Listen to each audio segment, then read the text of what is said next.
Welcome to the Retail Tech Podcast. I'm your host, Darius Busefi, and in this interview, I spoke with Mike Dudas, founder and chief revenue officer at Button. Button helps companies create interconnected services on their mobile and web experiences. And with the explosion of mobile commerce, this is a key area to invest time and resources into for any brand with a public-facing side.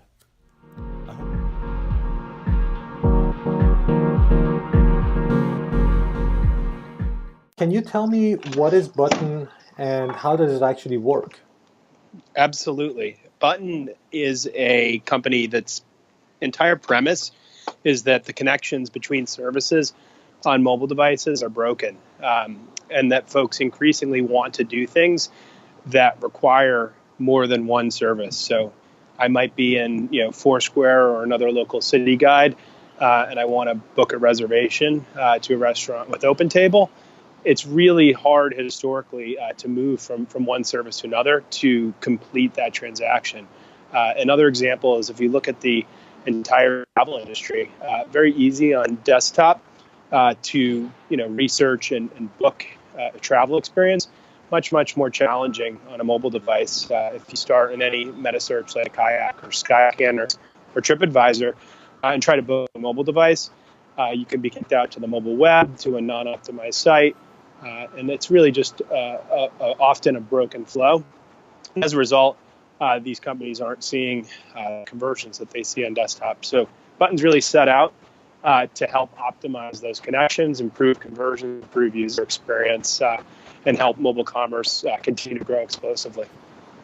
Okay, so how does it actually work? There is an integration between the two apps, and then an actual button shows up, for example, on Foursquare? Yeah, it really varies. So I would say the UI is actually less important than the actual flow between any service. So in some cases the UI does look like a discrete button, as you said.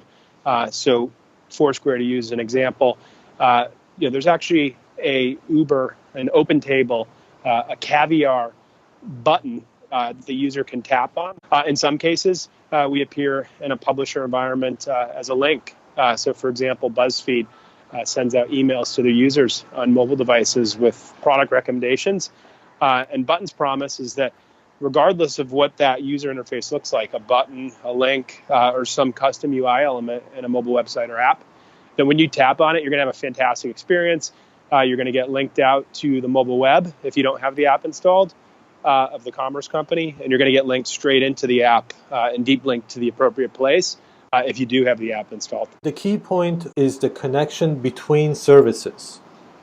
And since apps are basically, we have multiple apps, it definitely is a pain to be in one app and then trying to do something that is related and having to go to another app, open that up, sign in, then take it from the beginning. This just basically closes the loop right there.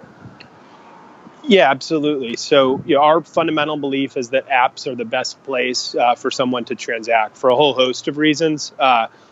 Typically, if you've installed an app and it's a commerce app, you've stored your payment credentials, so you don't need to re-input that again.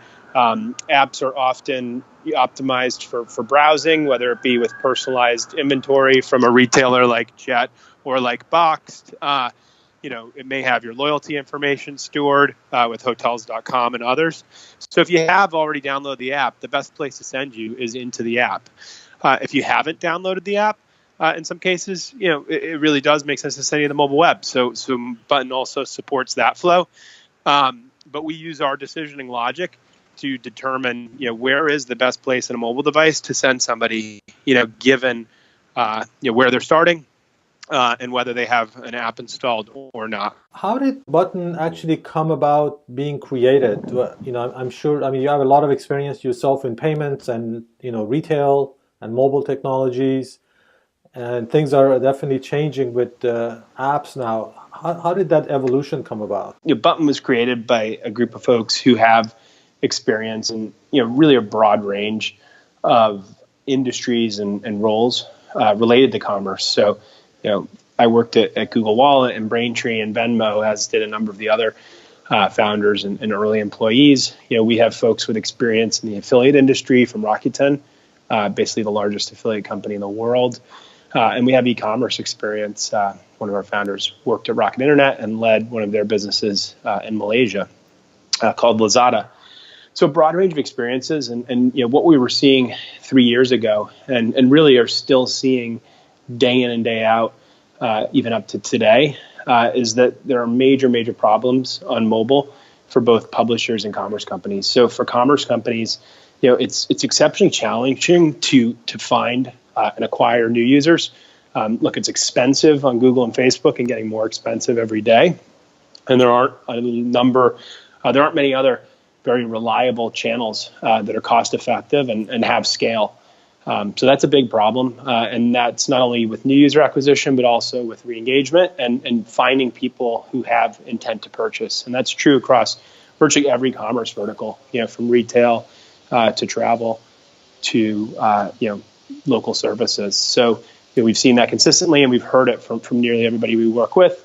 On the publisher side, the mobile experiences are really painful, and frankly, it's because the publishers themselves are really struggling from a monetization perspective, and so they're really lowering the bar on the types of experiences in many cases that they're willing to subject their users to. Whether it be autoplay video ads, whether it be pop-up banners, things that are really not meant to enhance the user experience or tie and relate to the content that's being consumed, but that are meant to trigger, a click or a tap or a view, because incentives simply on mobile are not aligned correctly. Things are often priced on taps and priced on impressions. So Button saw an opportunity to provide a better model, so a new channel that was performance-based for marketers and commerce companies, which they obviously love, and a model that has a really fantastic user experience on that. It means publishers really like it.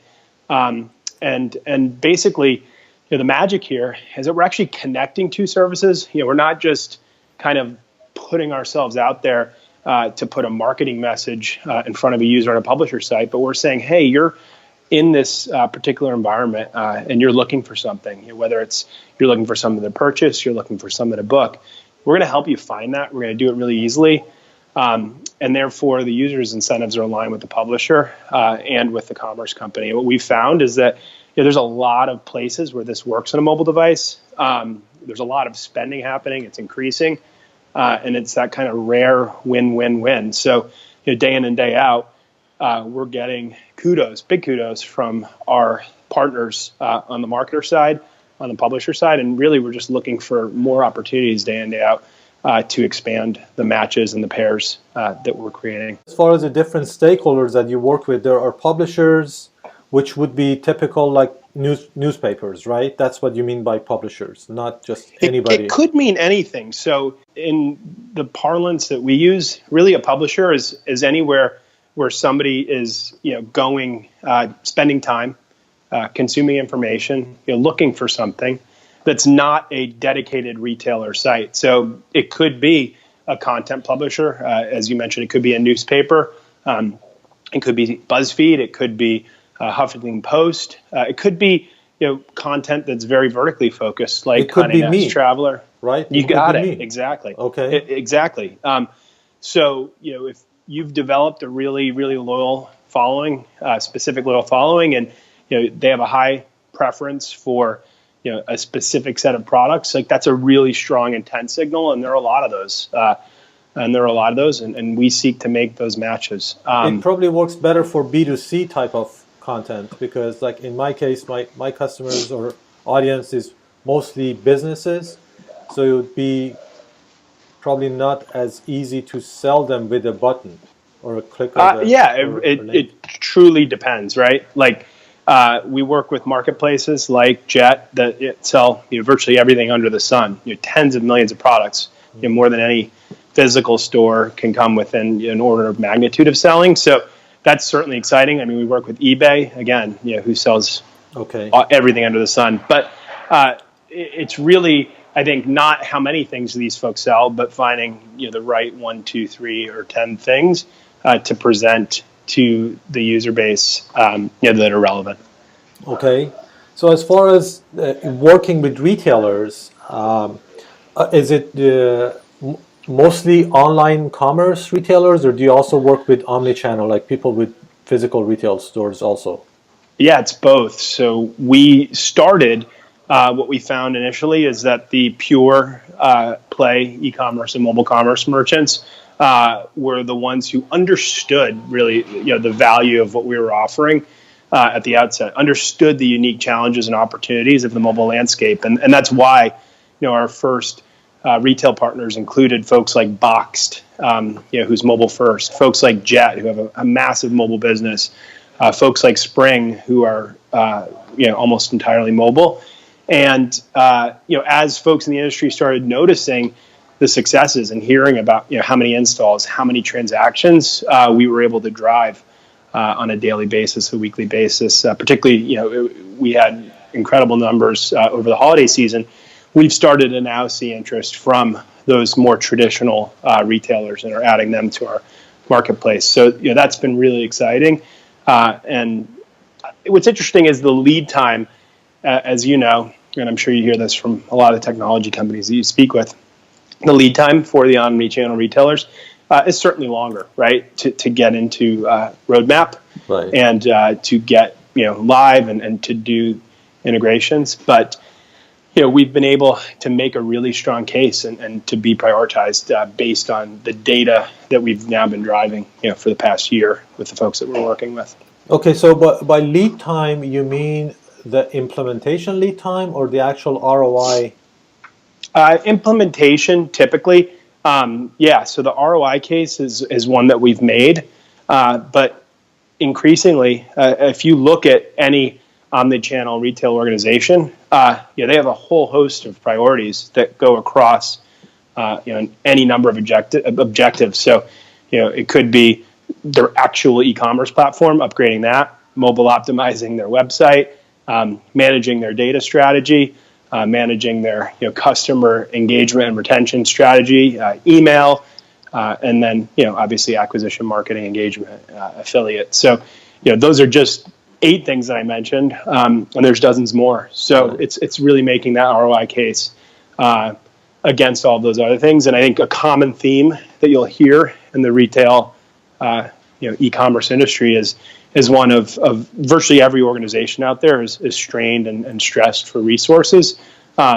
It's not unlimited, and while there's a strong impetus to grow and a strong mandate at all of these companies to grow, e-commerce for many omnichannel companies is still a very small portion of their revenue overall. So, Right. Despite that, we've had really exciting progress with a number of these folks, and you're going to be hearing some really exciting names that we'll be working with over the coming quarters here, Button. What is actually like a life of a customer's project when they say yes? When somebody says yes, on the retail side, there's really 2 key elements to a Button integration, and one is embedding our SDK into the retailer's application, and that's really what allows us to be a difference maker and to do really significant things. It allows us to then surface that retailer's inventory inside of the publisher environment, tied to whatever the content is that the user is viewing. It allows us to support deferred deep linking, which means deep linking post-install into the correct place inside of a retailer's app, and allows us to do attribution from the publisher to the retailer at an accuracy rate well above 99%, which is really, really surprisingly to us as we've dug in further, is almost unheard of. There are just massive attribution miss rates throughout the mobile commerce industry, on ad tracking, on affiliation tracking. So there's the SDK portion. We have a really powerful SDK that a number of leading retailers and commerce companies have put into their apps.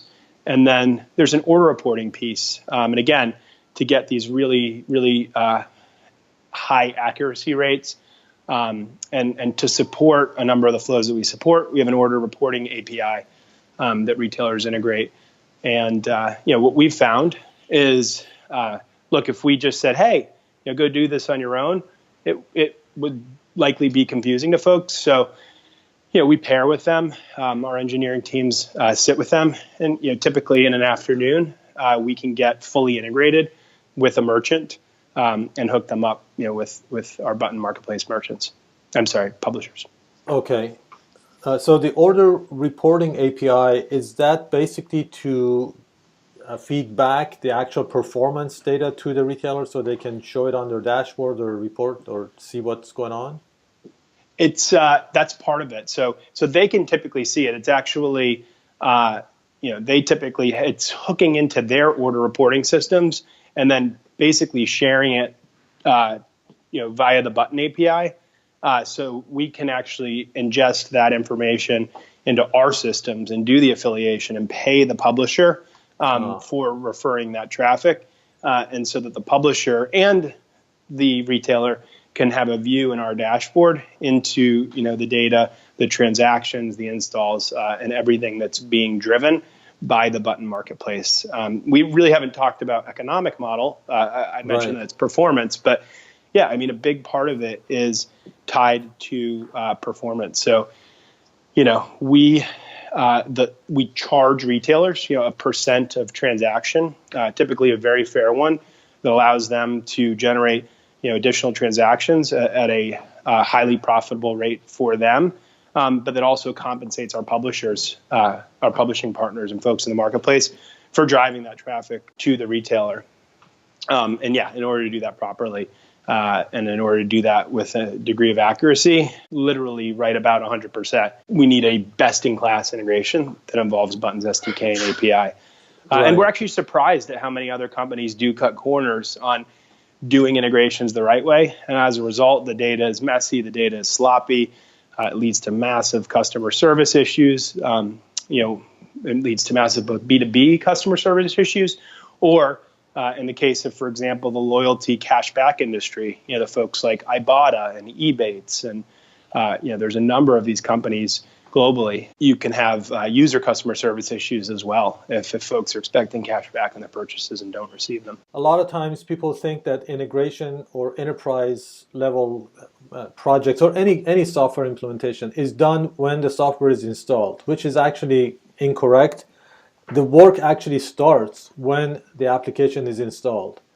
How do you make the customer successful after the implementation is over? Out of any customer relationship that any high quality service provider or technology service provider has with their customers, you're going to see that literally in terms of interactions, 5% of it, if you're doing it right and your customers aren't churning, 5% of it max is the pre-sales, pre-partnership portion, right? Mm-hmm. It should be a few phone calls, a few meetings, some back and forth in terms of providing information and clarity. And that should be, at most tens of hours. And then, if you have a multi-year partnership with a company, I mean, the last company that I was a part of, Braintree, it was able to keep customers like Uber and Airbnb and still has for years, right? 6, 7, 8 plus years, grown with those companies.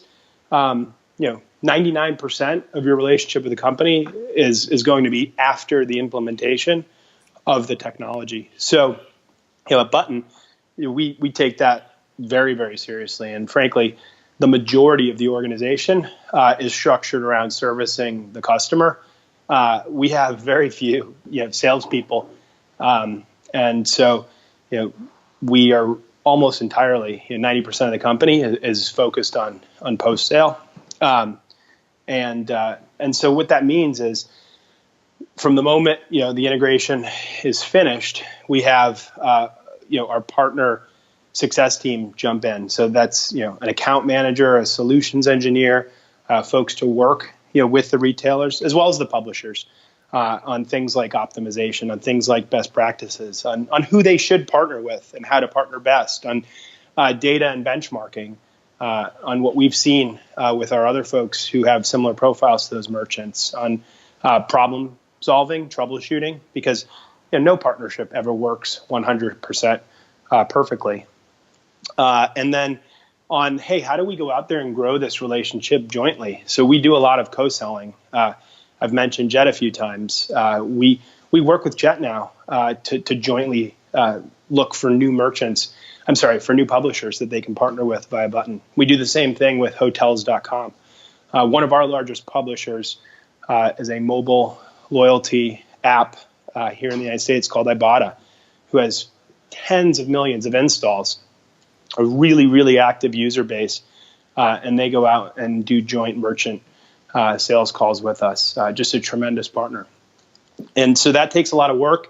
And by the way, that involves the sales team as well. So we're always selling alongside our partners at the same time that we're working to meet their day-to-day needs and really drive strong results for them. Does every retailer need to have an app? In and of itself, if the app is only selling your products, it makes it difficult, not because it's not usable, just because people are so overloaded and they just don't have time to go and download another app. This type of interconnection between different apps, it actually might make that proposition more profitable for retailers.